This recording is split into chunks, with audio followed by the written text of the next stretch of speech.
నమస్తే అండి. ఇవాళ పాలకొల్లు అచ్చుకట్లపాలెం ఒకదారమ్మ అమ్మవారి జాతర మహోత్సవ సందర్భంగా ఇక్కడికి వచ్చామండి. ఇక్కడ ఎలా ఉన్నది అన్న కమిటీ వారు ఒకసారి అడిగి తెలుసుకుందాం. శ్రీమాత్రే నమః.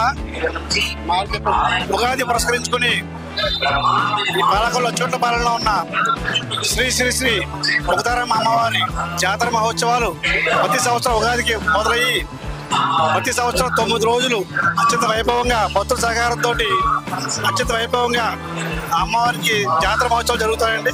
ఈ జాతర 3 రోజులు జరుగుతుంది. మొదటిది పుట్టింటివారి జాతర, రెండవది కమిటీ వారు అత్యంత వైభవంగా చేసే పెద్ద జాతర, మూడవది కాకులవారి జాతర. ఆ తర్వాత అనంతరం ఈ కార్యక్రమానికి వేలాదిగా భక్తులు వచ్చి అమ్మవారిని దర్శించు ధరిస్తారు.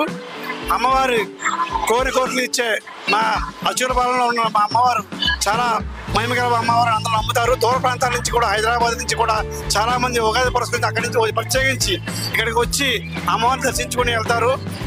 ఈ 9 రోజులు కూడా ఈ అచ్చుకట్లపాలెం ప్రాంతం కూడా అంతా కూడా భక్తి శ్రద్ధలతో అందరూ భక్తులందరూ కూడా భక్తి శ్రద్ధలతో అందరూ కూడా ఉంటారు. ఈ కార్యక్రమం అనంతరం ఏప్రిల్ 18న అమ్మవారి శుక్రవారం మహా నైవేద్యం జరిగి అందరికీ భక్తులకి అన్న సమాధానం జరుగుతుంది. ఇంకా ఇటువంటి కార్యక్రమాలు ఎన్నో ఉన్నాయని చెప్పుకుంటూ కోరుకుంటున్నాను. అలాగే ఆలయ వైస్ ప్రెసిడెంట్ గారు, వైస్ సెక్రటరీ గారు ఉన్నారు ఇక్కడ. వారిని కూడా అడిగి తెలుసుకుందాం ఒకసారి. ప్రజలందరికీ కూడా, భక్తులకి అందరికీ కూడా చాలా నమ్మకమైన దేవత మా శ్రీ మొగదారమ్మ వారు. మా మొగదారమ్మ వారు పాలకొల్లు అచ్చుకట్లపాలెం 17వ వార్డులో వేచేసి ఉన్నారు. అమ్మవారు అంటే మా అందరికీ కూడా చాలా నమ్మకం, చాలా స్వచ్ఛమైన తల్లి. ఈ అమ్మవారికి జాతరలు ఉగాది నుంచి ప్రారంభమవుతాయి. ఉగాది నుంచి 3 రోజులు జాతరలు జరుగుతాయి. కనుక 7 రోజులు కూడా ప్రోగ్రాలు జరుగుతాయి. అమ్మవారికి మాకు జాతర మహోత్సవాలకు అన్ని విధాలు సహకరిస్తున్నారు ప్రజలందరూ కూడా.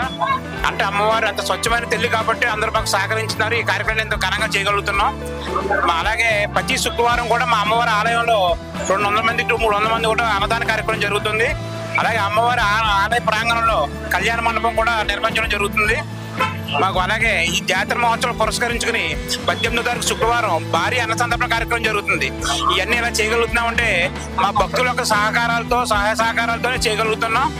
కావున మా ఆలయ కమిటీకి సహకరిస్తున్న భక్తులందరికీ కూడా పేరు పేరున మా ఆలయ కమిటీ తరఫున ధన్యవాదాలు తెలియజేస్తున్నాం. సహకారాలతో గత 2 సంవత్సరాల కిందట అమ్మవారికి సుమారు 1.5 kg వరకు కూడా బంగారు కిరీటం చేయించడం జరిగింది.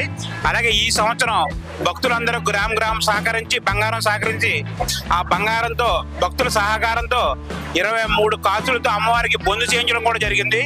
ఈ మాకు అన్ని విధాలా సహకరిస్తున్న ప్రతి భక్తులకి కూడా పేరు పేరున మా ఆలయ కమిటీ తరఫున ప్రత్యేక ధన్యవాదాలు తెలియజేస్తున్నాం. ఈ రోజున కూడా చాలా